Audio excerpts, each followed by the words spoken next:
विगत 2 सालों से हम लोग लगातार आंदोलन कर रहे हैं झारखंड में स्थानीय नीति, नियोजन नीति, विस्थापन नीति, रोजगार जैसे मुद्दों को लेकर, क्योंकि झारखंड के इन 24 सालों में झारखंड का उद्देश्य जो था, निर्माण करने का जो उद्देश्य था, झारखंडियों के हित में होना चाहिए।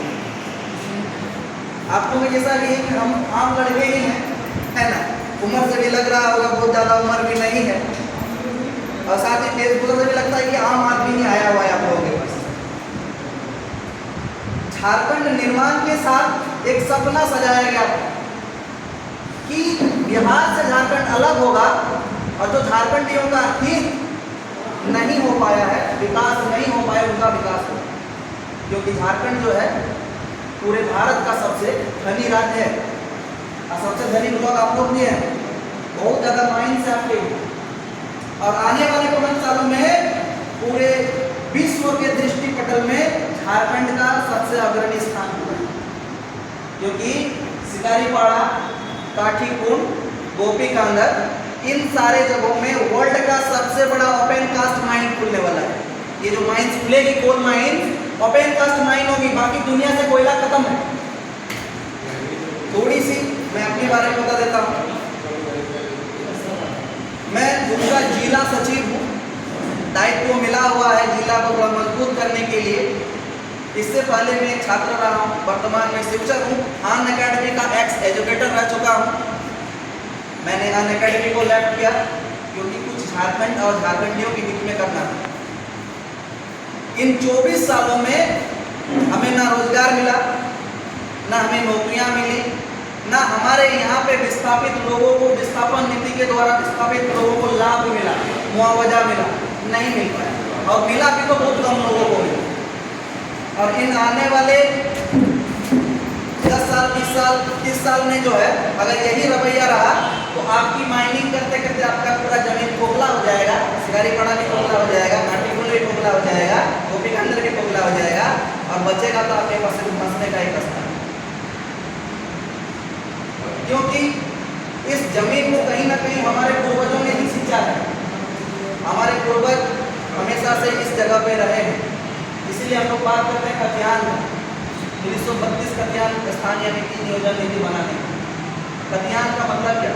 झारखंडी होने का एक ही पहचान जिसके पास हो 1932 का खतियान। बिना खतियान का हम कैसे मान लें कि आप झारखंडी हैं? आपके यहाँ अगल बगल आप थोड़ा सा अगर आँख कान खोलेंगे तो बहुत सारे बाहरी इंक्रोचमेंट किए हुए हैं यहाँ, यानी आपके जो संसाधन है उन पे कहीं ना कहीं उनका वर्चस्व बना हुआ, और आपको चाहिए आपका हक, क्योंकि ये मिट्टी जब आपकी है तो यहाँ का मालिक आप है, और जो बाहर से आए वो नौकरी करने आए वो नौकर है, नौकर मालिक बन के बैठा और मालिक नौकर बन गया। लगातार हम लोगों ने लाठी खाई है, चाहे जेपीएससी का मैं कैंडिडेट रहा हूँ, जेपीएससी प्रीलिम्स और मेंस क्वालिफाई करके भी मार खाया हूँ, कहीं ना कहीं राजनीतिक कारणों का भेंट चला हो। आज अगर सिस्टम सही हो तो मैं कहीं का सीओ या वीडियो हुआ करता होता, हो सकता है मेरे साथ वैसा कोई बैकअप नहीं था जिस वजह से मैं आज आपके यहाँ खड़ा हूँ।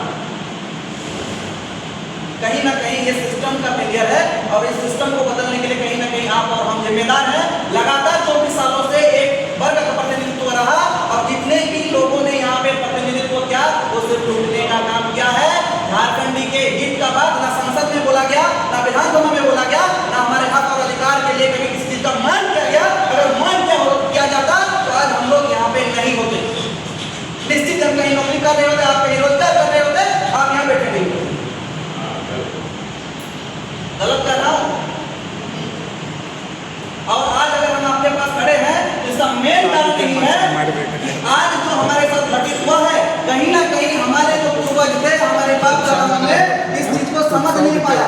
जिस सपने को साकार करने के लिए झारखंड को अलग किया, झारखंड के आंदोलन में भागीदारी निभाई, वो सपना पूरा नहीं हुआ। और आज भी अगर हम चुप बैठे तो आने वाले 10, 20 साल, 50 साल में ये परिवर्तन नहीं होगा। परिवर्तन मांग रहे सतत चलने वाली एक प्रक्रिया है, लेकिन इस प्रक्रिया में तेज गति को लाना, परिवर्तन को लाने के लिए आपको सामने आना हो सकता है। मैं आप लोगों की उम्र से भी छोटा हूँ, अनुभव में भी कम होंगे, लेकिन जितने भी अनुभव मिले हैं कड़वे मिले। और इस कड़वे अनुभव को देने वाले कभी जेएमएम हमारे ऊपर लाठी भांजते हैं तो कभी बीजेपी लाठी भांजते हैं, क्योंकि कहीं ना कहीं जब भी सरकार आती है तो सबसे पहले कहा जाता है कि आपका कल्याण करेंगे, पहले सरकार आएगी 5 लाख नौकरियां देंगे। अगर 5 लाख नौकरियां तो हमने तो कलेक्टर बना देता पकड़ के। 5 लाख नौकरियां मिली नहीं मिली ना? हाँ, हम कहेंगे कि तो हमारे पास ऑप्शन क्या है? हमारे पास ऑप्शन यही है कि आप और हम में से किसी को विधानसभा जाना होगा, आप और हम में से किसी पढ़े लिखे नौजवान को उस जगह पर बैठना होगा, जिनको ज्ञात है हमारी समस्याएं, जिनको पता है हमारी समस्याएं, जिनका बैकग्राउंड एक गरीब, एक किसान, एक आम आदमी का रहा होगा, मजदूर का रहा होगा, वो जानता है कि हमारा दर्द क्या है और हमारे दर्द का दवा क्या है। एक सही रोग का दवा एक डॉक्टर ही दे सकता है। सही बैक्टीरिया को मारने के लिए सही एंटीबायोटिक चाहिए। और जेबीकेएस जेएलकेएम, तो जेबीकेएस हम लोग एक संगठन थे, झारखंडी भाषा एवं खतियानी संघर्ष समिति। हमने लड़ा, भाषा के नाम पे लड़ा, खतियान के नाम पे लड़ा, लेकिन जब हम लोग लड़ते लड़ते पिटते पिटते थक गए तो हमें एक चीज समझ में आई, क्योंकि हम लोग पढ़े लिखे थे कि अगर हम रोड पे आंदोलन करेंगे तो कभी बीजेपी हमको पीटेगी, कभी जेएमएम पीटेगी, और जब मौका मिलेगा तो वही एक आईएएस और आईपीएस अधिकारी कहता है बाबू यहाँ पे कहोगे तो नहीं होगा, जहाँ कहना है वहाँ कहो। अगर तुम यहाँ पे आंदोलन करोगे हम तुम्हारे ऊपर लाठी भांजने के लिए विवश है, क्योंकि प्रशासन जो है वो शासन के आदेश पे चलता है। और शासन किसका होता है? जनता का शासन। हम जनता होते हुए भी हम मार खा रहे थे चोर की तरह। हम अपना अधिकार मांगने गए थे, मोराबादी में आंदोलन किए, वहां लाठियां खाई। ऑक्सीजन पार्क में आंदोलन किए, वहां लाठियां खाई। विधानसभा घेराव किए, वहां लाठियां खाई। कहां नहीं लाठियां? और तब हम लोग कोई राजनीतिक पार्टी नहीं थे। दुमका से 10 लगा, गोड्डा से 5 लगा, कहीं और से 5 लगा। स्टूडेंट थे हम लोग, आज भी स्टूडेंट है, आज भी तैयारी कर रहे हैं कहीं ना कहीं। और आज हमारे साथ कहीं ना कहीं इस पर लगे हुए।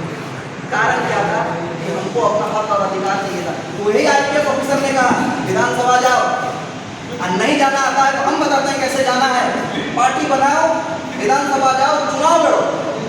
जब तक तुम अपनी मांग को विधानसभा में नहीं पाओगे तुम्हारा केस सुनेगा, और जिसको तुम सुनने के लिए बैठे हो तुम तो चोर है, क्या सुनेगा? आपकी सुनवाई करें। तब हमें फाइनली समझ में आया कि नहीं, कहीं ना कहीं हमारी आवाज विधानसभाओं तक जानी चाहिए। लोकसभा चुनाव में हमारे पास कोई सिंबल नहीं था, नौसिखिए आदमी थे हम लोग। कहीं से कोई बूथ कमेटी नहीं, कोई ब्लॉक कमेटी नहीं, कोई जिला कमेटी नहीं, बिना जिला कमेटी, बूथ कमेटी, बिना प्रखंड कमेटी का हमने चुनाव लड़ा। पहला लोकसभा चुनाव में 8.5 लाख वोट लाए।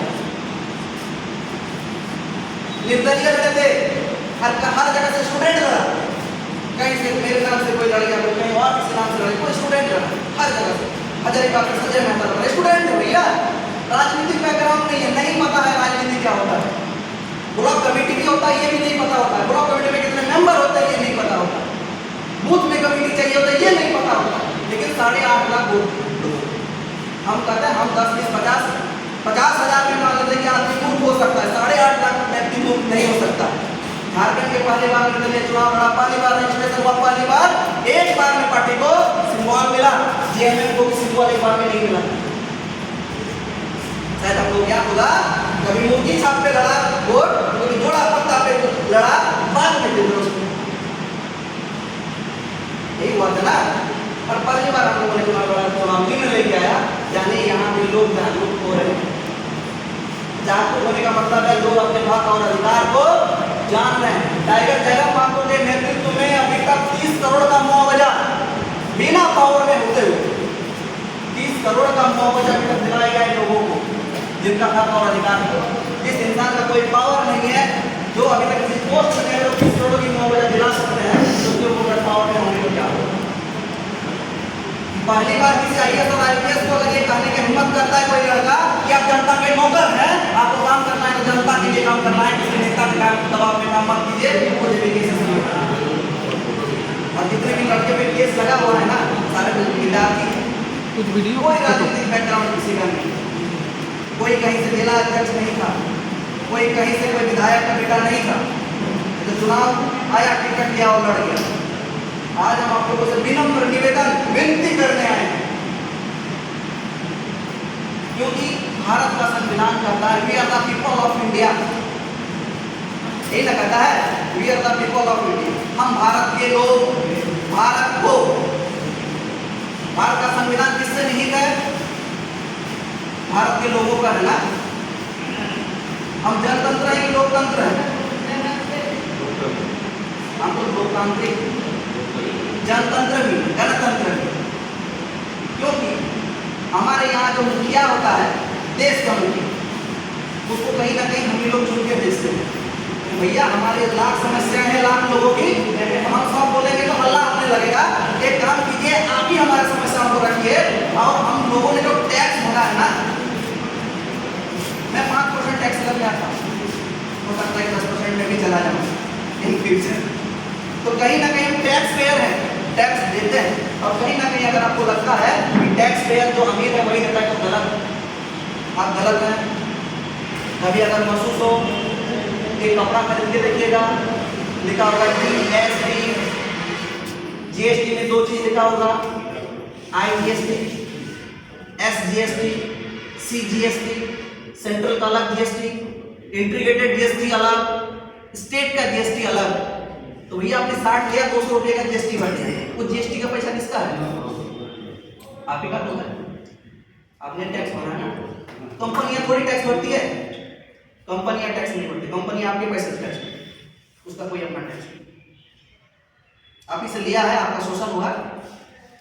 हम कहते हैं आप लोग यहाँ पे तो बहुत सारे मेडिकल स्टोर वाले भी हैं, क्या कोई क्या भाई साहब है मेडिकल स्टोर वाले? कोई है? थोड़ा सा बुरा लगेगा। अब दवाई बेचते हैं, अगर आपको लिखा हुआ है 80 रुपया 50 पैसा, तो आप 80 रुपया नहीं 81 रुपया लेते हैं। एम आई राइट? गलत बोल रहा हूँ, सही बोल रहा हूँ? सही बोल रहा है। उस 80 रुपया दवाई का दाम मात्र आता है 15 से 20 रुपये जनरिक मेडिसिन में रहता है ना, 15 से 20 रुपया रहता है। दाम कितना बताएगा? 80 रुपया। आपको किस रेट में बेचा गया? 80 रुपया। कितना रुपये का शोषण हुआ आपका? 60 रुपया का शोषण हुआ ना। एक काम करते, आप MRP नहीं लिखते, मैक्सिमम रिटेल प्राइस नहीं लिखते, आप क्या लिखते? कॉस्ट प्राइस, CP, कि मेरा मेडिसिन को बनाने में 20 रुपया खर्चा हुआ है, अब इसमें हम रिटेल का इतना %, डीलरशिप का इतना %, इसका इतना % रखेंगे, तो 20 रुपये का दवा 22 रुपया, 24 रुपया, 25 रुपया। आपने क्या किया? और ये जानते हैं, आज हम आपसे राजनीतिक बात नहीं करें, थोड़ा सा जिंदगी के बारे में बात करें। कहा क्यों रहे हैं? बड़े से बड़े हॉस्पिटल आपका है, बड़े से बड़ा फार्मा इंडस्ट्री आपका है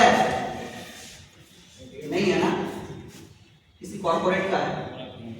और उस कॉर्पोरेट किसी नेता को चुन के जाएगा, फलाना बिल पास करेगा, तो कहीं ना कहीं वो डबल रोटी होती है ना, ब्रेड वाली, बर्गर जिसको बोलते हैं, बीच में पीसे आप ही जाओगे, बीच में पीसे आप ही जाओगे। अगर इस पीसने से बचाना है तो आपको कांटी बन के निकलना होगा, कांटी बन के निकलना होगा। और ज्यादा सीधे साधे रहिएगा ना, सबसे पहले सीधा पेड़ कोई काटा जाता है, याद रखिएगा। जो सीधे साधे हैं सबसे पहले शोषण उनका होता है, जो थोड़ा टेढ़ा होता है ना उनका शोषण नहीं होता, टेढ़े पेड़ को अक्सर छोड़ दिया जाता है, काटा नहीं जाता। तो अपने हक और अधिकार के लिए जब तक आप टेढ़ा नहीं गिरिएगा सामने वाले को कि भैया देना पड़ेगा, देना पड़ेगा, जिस दिन आपके मन में ये भावना आ गया ना देना पड़ेगा, वो देने के लिए मजबूर हो जाएगा। जब तक आप नहीं मांगेगा तब तक वो आपको देगा नहीं। हम लोगों ने यही काम किया है। रोजगार हमारा, माइंस हमारा, कोयला हमारा, पत्थर हमारा है ना। बोला ठीक है, इसमें तो केंद्र सरकार का है, क्योंकि ये तो सेंट्रल लिस्ट में आता है ना, माइंस जितने भी हैं सेंट्रल के लिस्ट में आता है। हमने कहा ठीक है आपका, तो एक काम करिए, आपका जो है आप इस माइंस को क्यों निकालते हैं? सरकार से मैंने पूछा कि आप क्यों निकालते हैं? बोला देश के विकास के लिए निकालते हैं। बोला बहुत बढ़िया बात है, देश के विकास के लिए। बोले आज भी हमारा झारखंड इतना पीछे क्यों है, हमारा दुमका क्षेत्र आज इतना क्यों पीछे है? अगर देश के विकास के लिए निकालते तो पहले जहां से निकाल रहे हैं उसका तो विकास कीजिए, आपने हमारा विकास क्यों नहीं किया? बोला विकास का कोई रोड मैप ही नहीं, बोले बनाएगा कौन? बोलता आपका विधायक बनाएगा। मिश्रा, पता चल रहा है हमारा विधायक संतोष मिश्रा। है तो बोलता है फंड नहीं है, सरकार पैसा नहीं देता है। कहता है सीएम जी तुम हमको रोड मैप भेजो, कितने रोड चाहिए तुमको, हम रोड के पैसे देंगे।